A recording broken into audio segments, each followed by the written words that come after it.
जवन पसीना हो। Present by Magahi music recording studio गुरारो।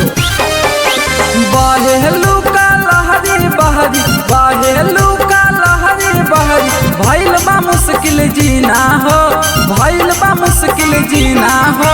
चोली ले आदाए हो बलमुआ सोखेला जवन पसीना हो। चोली ले आदाए हो बलमुआ सोखेला जवन पसीना हो। बहेलू का लहरी बहरी बहेलू का लहरी बहरी भइल बा मुश्किल जीना हो, भइल बा मुश्किल जीना हो। चोली ले आदाए हो बलमुआ सोखेला जवन पसीना हो।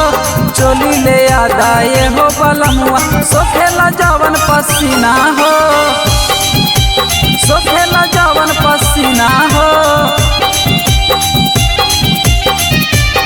Mix by Ajit Yaduvanshi.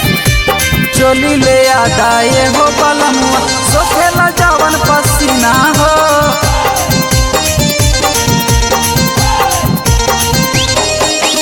भींज जाए चोलिया पसीना वहाँ से दी सके।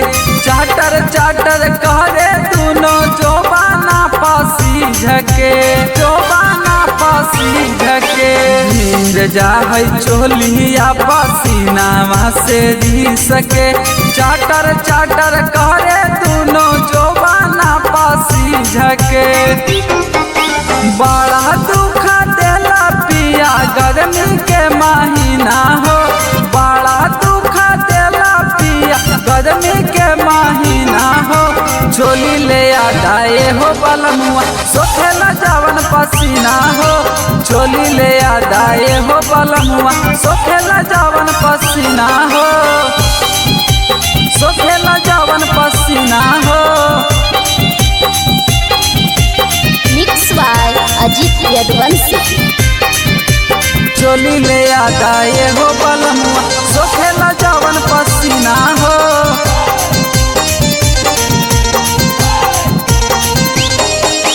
पियाला से नींबू पानी कटे ना गरमिया।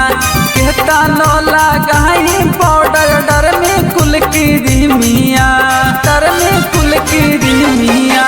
पियाला से नींबू पानी कटे ना गरमिया।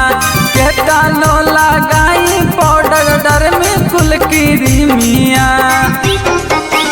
अजित लाला पारा मोदा बानू ना कमीना जी। अजित लाला सहेले सा बानू ना कमीना जी। चोली ले आदाए हो बलमुआ सोखेला जवन पसीना जी। चोली ले आदाए हो बलमुआ सोखेला जवन पसीना जी। अरे लाई भी ना।